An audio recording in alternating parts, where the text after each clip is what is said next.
ईश प्रभु, ईश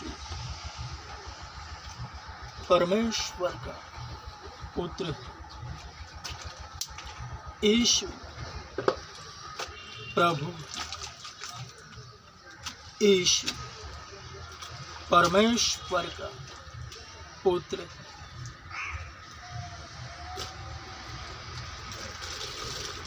हे जाति जाति के लोगों, यहोवा राजा हुआ, यहोवा राजा हुआ। हे इज़राइल के खुदा, हे नजात देने वाले, यकीनन तू पोशीदा खुदा है। यशाया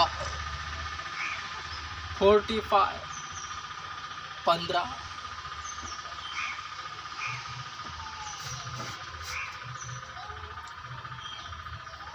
बाइबल का परमेश्वर जो है सच्चा ईश्वर, इज़राइल का परमेश्वर उद्धार करता, अपने आप को गुप्त रखता है।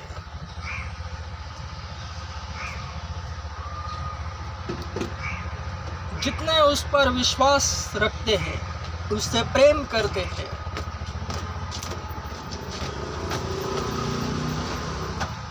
खुलेआम उसका प्रचार होता है।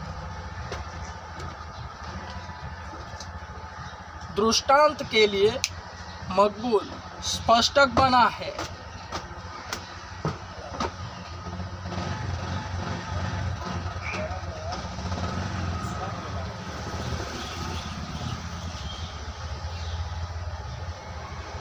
वचन मकबूल के तहत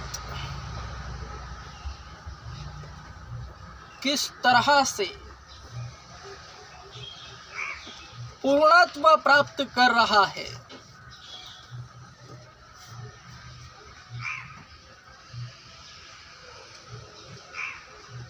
वह देखो, यह समझो। मकबूल खुदावंद ईसा के बाहों में छिपा हुआ है।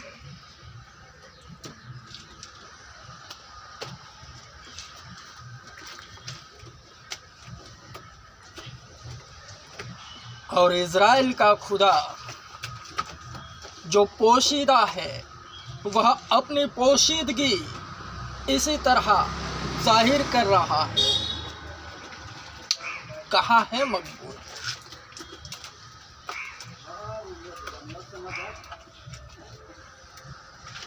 वचन डबल गेम बजा रहा है।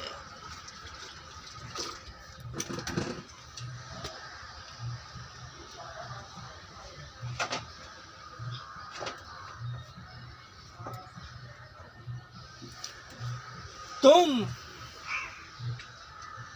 सुनते तो रहोगे पर न समझोगे, और देखते तो रहोगे पर तुम्हें सुझाई न पड़ेगा, क्योंकि इस जाति का मन मोटा हो गया है और अपने कानों से लोग कठिनाई से सुनते हैं और उन्होंने अपनी आंखें बंद कर ली।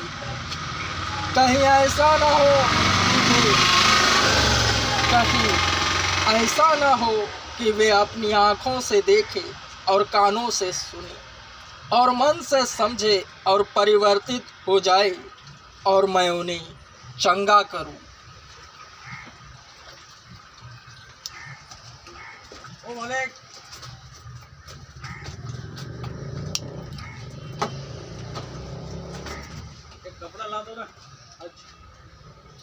प्रभु यीशु से संपूर्ण मन से प्रेम करना और उस पर ही विश्वास रखना।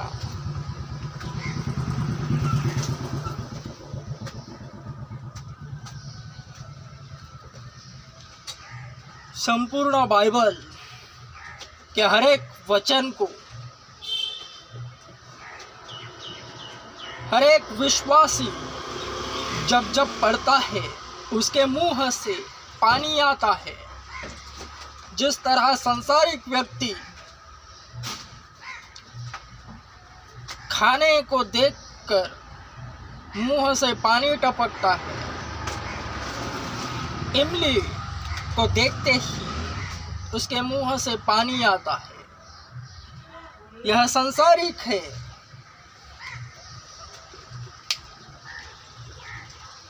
न्यासी, मजबूत न्यासी की पहचान यही है कि हर एक वचन पढ़ते समय उसके मुंह से पानी आए।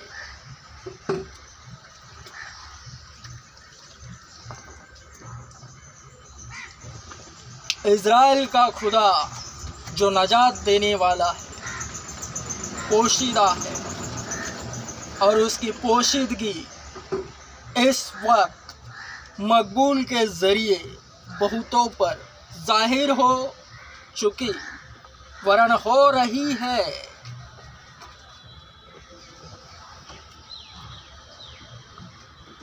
संसार की संस्कारी लैंग्वेज में समझाता हूँ। मकबूल इस वक्त खुदावंद ईसा की बाहों में छिपा हुआ है।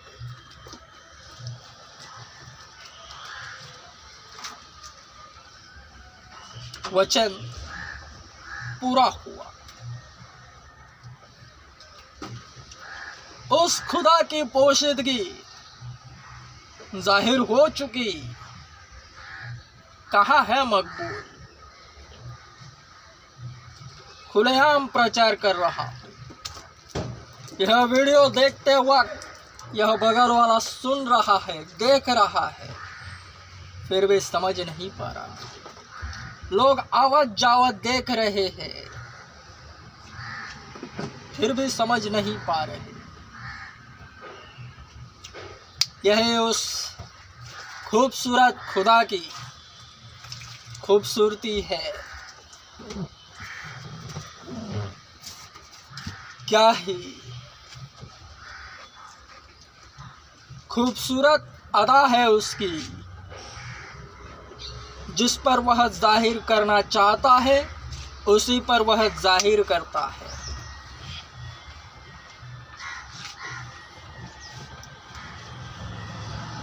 भीड़ को लेकर अपने आप को प्रकट करता है। उसका मूड बना तो एक को लेकर बहुतों को प्रभावित करता है। सब कुछ उसके मूड पर अवलंबित है।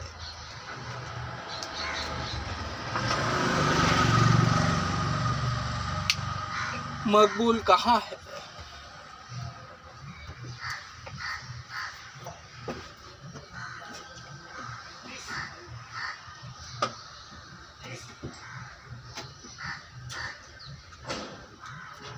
दुनिया का सबसे बड़ा चर्च मैं ओपन कर रहा हूँ, आ जाओ। एक स्टेज है वो,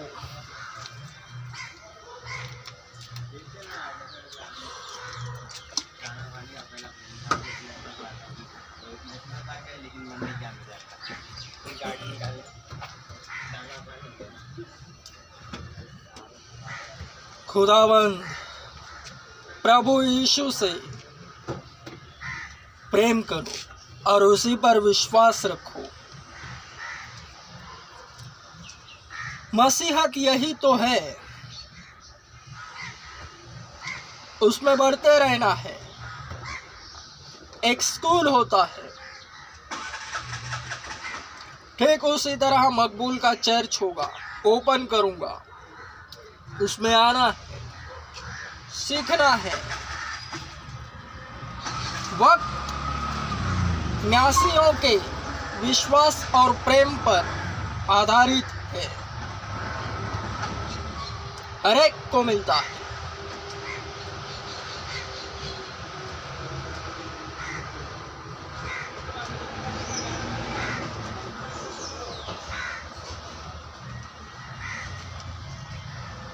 जो जहाँ है वहाँ अच्छा है, क्योंकि खुदा की कुदरत यही कहती है, उसने जो बनाया वो अच्छा है। उसकी गलती भी गलती नहीं है, तो उसने अपने चाहने वालों को बुलाया है और जहाँ रखा है वो वहाँ अच्छा है।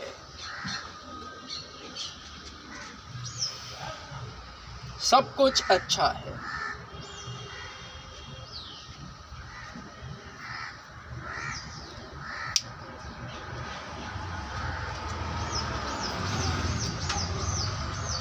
प्रभु में सदा आनंदित रहना है। जो कुछ करना है बिना कुड़कुड़ाए करना है,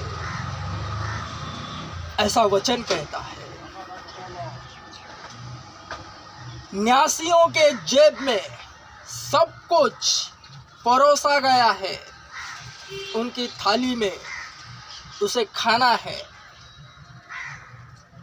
पड़ोसी की थाली में मुंह नहीं मारना, पड़ोसी के जेब में हाथ नहीं डालना। जितना मिलता है उसमें संतुष्ट होना है और उसी को बढ़ाना है, यानी यीशु को फैलाना है। हरेक को व्यक्तिगत रूप से यह कार्य मिलता है।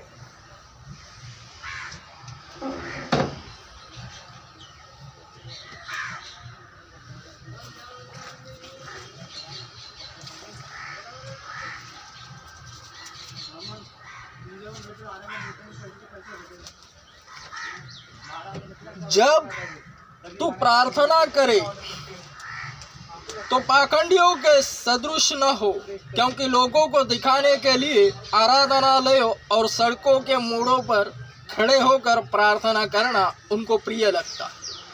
मैं तुमसे सच कहता हूँ कि वे अपना पूरा प्रतिफल पा चुके। परंतु तू जब प्रार्थना करे तो अपने भीतरी कक्ष में जा और द्वार बंद करके अपने पिता से जो गुप्त में है प्रार्थना कर, और तेरा पिता जो गुप्त में देखता है तुझे प्रतिफल देगा। और जब तू प्रार्थना करे तो गैर यहूदियों की तरह अर्थहीन बातें न दोहरा, क्योंकि वे सोचते हैं कि उनके अधिक बोलने से उनकी सुनी जाएगी। इसलिए उनके सदृश न बनना, क्योंकि तुम्हारा पिता मांगने से पूर्व ही तुम्हारी आवश्यकता को जानता है।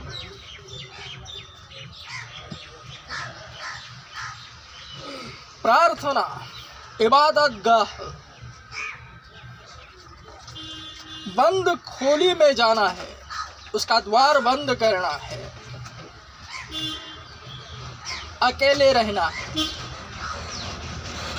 उसी के नाम से प्रार्थना करनी है जिसका नाम यीशु है। वह गुप्त है और अपने प्रार्थनाकारियों को वह ऐसे ही उत्तर देता है,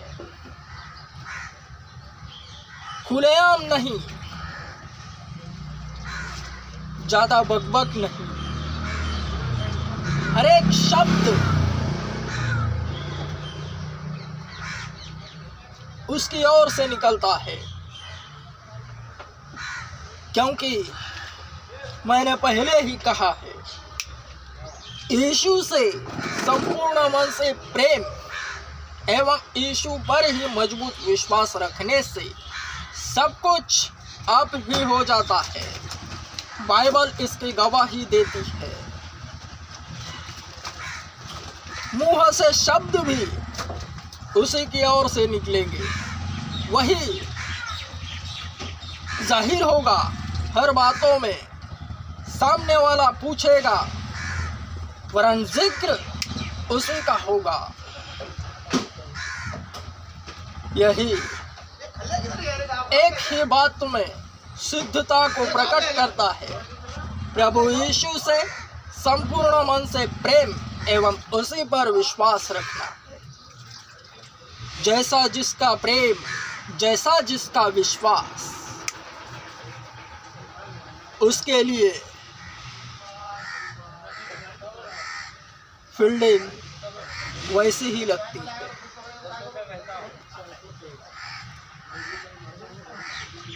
भीतरी कक्ष में जाना है, प्रार्थना करना है, आत्मा एक्टिव हो जाता है, आत्मा आत्माओं से संपर्क साधता है। फिर जब वह द्वार खुलता है, प्रार्थना के बाद मैदान खुल जाता है। आत्मा ही आत्मा नजर आती है। आत्माओं को जीतना है हर एक मसीही के लिए सौंपा गया खूबसूरत कार्य है। उसी के यत्न में रहना है।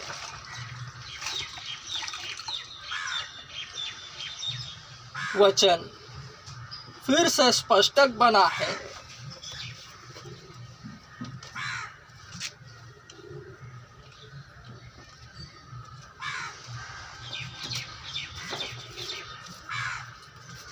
धर्मी कैसा होता है? क्या ही धन्य है वह मनुष्य जो दुष्टों की सम्मति पर नहीं चलता, न पापियों के मार्ग में खड़ा होता और न ठट्टा करने वालों की बैठक में बैठता। जो प्रभु यीशु से संपूर्ण मन से प्रेम करता है और प्रभु यीशु पर मजबूत विश्वास रखता है, वह मनुष्य दुष्टों की सम्मति पर नहीं चलेगा और न पापियों के मार्ग में खड़ा होगा और न ठट्टा करने वालों की बैठक में बैठेगा। वचन उस पर अब ही लागू होगा और वह यहोवा की व्यवस्था से आनंदित होता और उसकी व्यवस्था पर रात दिन मनन करता रहता है। केवल उसी के विषय में सोचता रहता है। उसका नाम किस तरह फैलाना है। संसार की संस्कारी लैंग्वेज में अगर कहूँ तो संसारिक व्यक्ति धन कमाता है। धन कमाने के अनेक पैतरे खोजता है। पेट भरने के लिए मेहनत करनी जरूरी है। तो मसीहत, आध्यात्मिक मेहनत भी ऐसी ही है जो कभी भी व्यर्थ नहीं है। सांसारिक मेहनत व्यर्थ नहीं है, तो आध्यात्मिक मेहनत कैसे व्यर्थ हो सकती है? इसके लिए भी वचन है।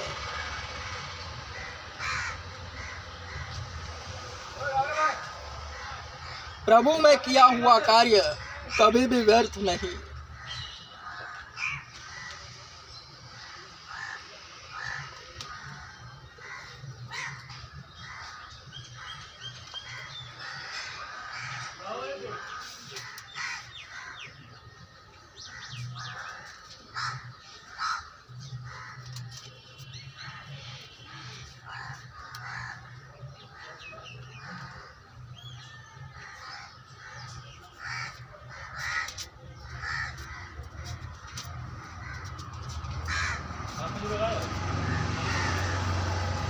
इसलिए हे मेरे प्रिय भाइयों, दृढ़ और अटल रहो तथा प्रभु के कार्य में सर्वदा बढ़ते जाओ, क्योंकि तुम जानते हो कि तुम्हारा परिश्रम प्रभु में व्यर्थ नहीं है।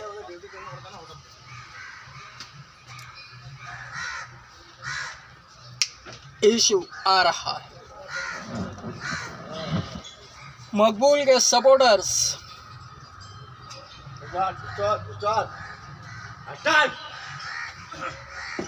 दुनिया का सबसे बड़ा चर्च मैं ओपन कर रहा हूँ। पार्टी नहीं बदलना। मकबूल को छोड़ अन्य किसी चर्च में जाना नहीं, भटक जाओगे।